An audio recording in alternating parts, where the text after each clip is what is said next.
Hello everyone, thank you so much for joining me today on this exciting Save the Crafty YouTube hop. I'm Beth Golden and I am super ecstatic to be able to participate this time around. My channel is being sponsored by Joy Claire.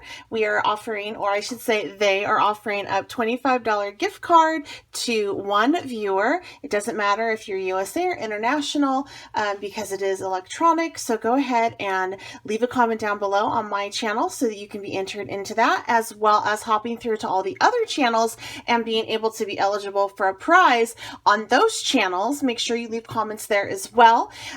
Basically what this hop is about is we are trying to introduce you guys to different crafters and for inspiration, and it also helps keep us monetized. So we would greatly appreciate it if you would like the video, if you enjoyed it, share the video, and consider subscribing. For my hop, I am going to be showing you how to use my favorite stamp set by Joy Claire, which is Coffee Talk, on some cards with 3 different types of card backgrounds, and I have some samples set up for you as well. So the first thing that you can do to create a card background, I'm not going to show you because we all know, just kind of a basic to get it kicked off here, is to go ahead and just use a background stamp, or, you know, a piece of pattern paper, or even a piece of, you know, cardstock, and do your little image on, like I have done here. This background was created with the wood stamp by Joy Claire Stamps, and then also the metallics by a Blends 2. It's a new ink that's out. I have some videos on that. I'll post that later, but we'll save that for another time. So what is so great about this is you can pick you take and you stamp your little mug, and then you can pick your insides of what you want in here. You can even do just black coffee and then do like liquid glass over the top of it to make it look like it's shiny, or you can take in white pigmented ink and just pop that on top for a sentiment, and you'll see some of that too. So this is, of course, one way. I'm not going to show how to do this because it's pretty basic, but the next way is kind of fun, and that is with an embossing folder. And I just did it on some Renia foil paper right here, like so, and I ran it through my embossing machine, and then I just inked it with some StazOn ink to make that really pop. So that created a lovely background as well. Now I am going to show you a really fun technique, which is using alcohol ink on Renia foil paper to create a background.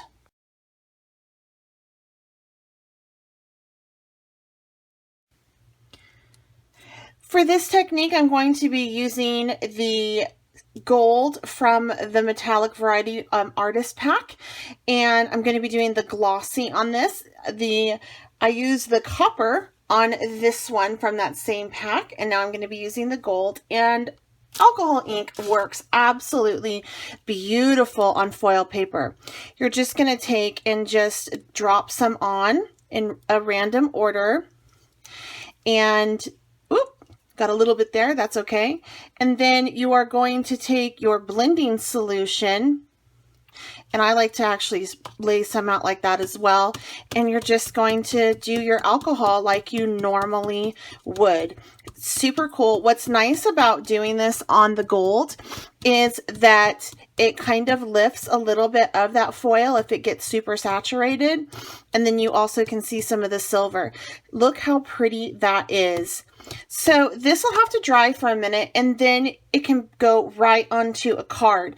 Now I also did this on the Starstruck, which is also out of the pack, and that looks a little bit different. This is a silver Starstruck, whereas this is a gold glossy.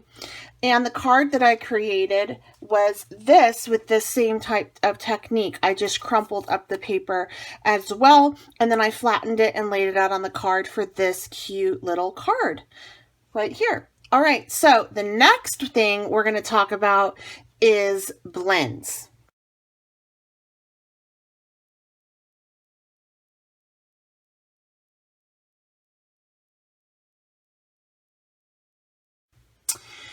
Blends 2 is a ink from Colorbox. It's the Eileen Hall ink, and these are new to the market. They just came out, and I'm going to be using it in a little bit of a different way. You could also use this technique with some watercolor and other liquidy type mediums. So you're just going to take your shaving foam and you're just going to put about that much out, and this would actually cover a couple pages.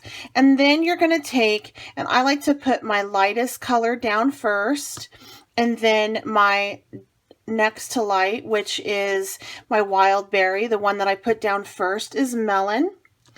So I have melon and wild berry, and then I'm going to add in some of the metallics. This is rose gold. What makes the metallics so interesting is that the consistency on them is not like the rest of the inks. It's a little bit more firm, I should say. There's not much movement to them. Once you get that laid out, you're just going to take your background substrate, which is just a white, I believe this is a 65-pound cardstock, and then you're just going to press it in like so. I like to kind of really press it and just get that spread, like I want it to pop out of the edges like it's doing, and then ever so slightly start to turn it, because you want your edges, your little edges to get covered like so. And then you're going to flip it over, and then you're left with this, but we're not done yet. We have to get that color revealed, and I have a white spot up here, so I'm just going to take and push that in like so.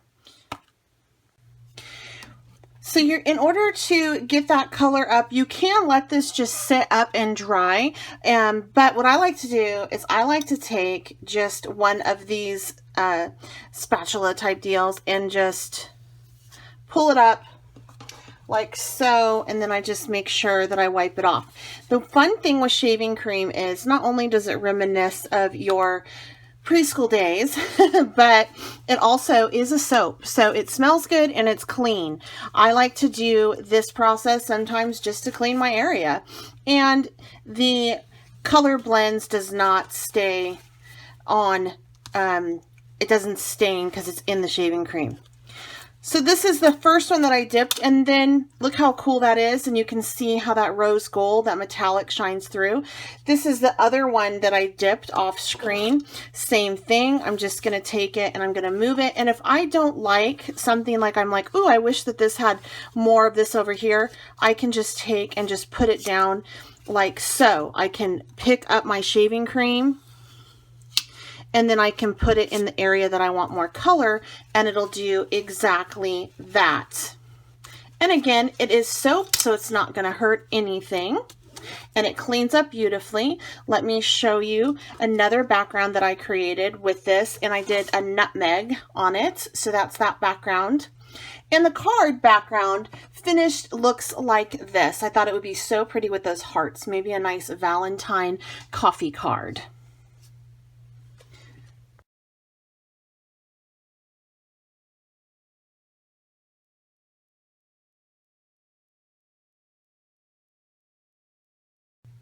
So the third and final background, we're going to be using some Colorburst, and we are actually going to be taking our Colorburst and putting it into this modeling paste. And the more you add, the more intense this color is going to be. We want to create a textured background, so that's why I'm using modeling paste, but I don't want it just to be white. I kind of want to amp it up a little bit. And you just take and you tap out your pigmented powder. I'm using Colorburst. I know that there are some other lines that have it as well. Tonic has a beautiful shimmer powder that would work wonderfully with this. And then once you get it to the mixed level that you want it, we're going to start to spread it over a stencil onto a background. I don't always like it completely mixed in. However, in this case, I am going to try to get that purple really nicely blended. Since this is a powder, it does not cause your modeling paste to get runny, which is very nice. It doesn't change the consistency of it, so your image is going to be crisp. So you're just going to place this down like so. You could use some washi tape on the edges to hold it. I like to get my image down first, my stencil down first, and then I trim it up later. The stencil that I'm using is a Brutus Monroe stencil, and then you're just going to take and you're going to flatten it over your image like so. And it's okay if you go up over your edges because you are just going to trim it down. You really just want it to be a nice, even coverage. Once you are done laying out your modeling paste, you do want to clean it up rather quickly because it will cause your stencils to harden and it will ruin them. So always make sure that you clean up modeling paste right after you are done using it. That's a pretty good coverage that I have.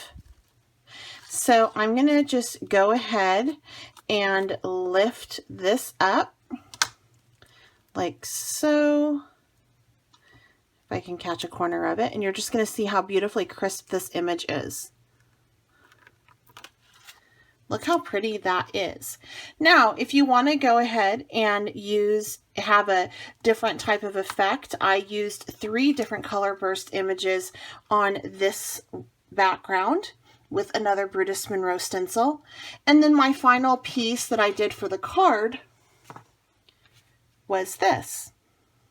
If you notice, I do have some little dollops of dew placed strategically around my image, and this is the new Nuvo Dream Drops in Fairy Wings. That's what this is, and the rest of my cards that I have done, as you can see, have the Nuvo Glitter Accents in Harvest Moon. I do have some lists of supplies down below. I certainly hope that you enjoyed this video. If you would like to subscribe to my channel, I would appreciate it so much. I would love to have you part of my YouTube community. And please make sure that you hop on to the next channel and learn something there as well. Until next time, happy crafting.